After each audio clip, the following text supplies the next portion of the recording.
even when he's playing a psychotic bastard, like it's enjoyable because of what Willem brings to it. Standing before me was death, but I'd never been so happy. My first question is, what is the special artistic bond that you two have? Because this is the third project in a row that you work together. He gives me fun things to do. I like being around him, and I admire his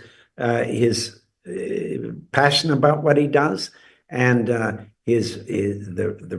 joy in the research.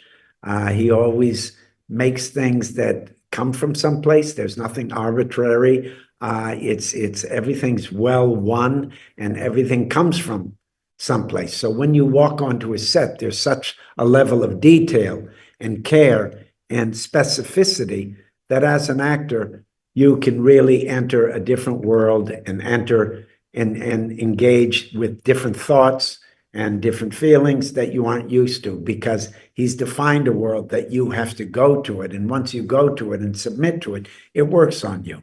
And that for an actor is the possibility to take a leap into another, inhabit another person, basically. I mean, like how would you not want to keep working with Willem Dafoe? I mean, if you notice, like every director who works with Willem Dafoe tends to, ask for him to come back, because he's just one of the greatest actors that has ever been. But Willem just commits, and he just dives into things, and he knows how to bring a kind of intelligence and humor like effortlessly into every role, and which makes even when he's playing a psychotic bastard, like it's enjoyable because of what Willem brings to it, like with his spirit or whatever. The other day, I was having a conversation with an actor, Andre Holland, about why we have to watch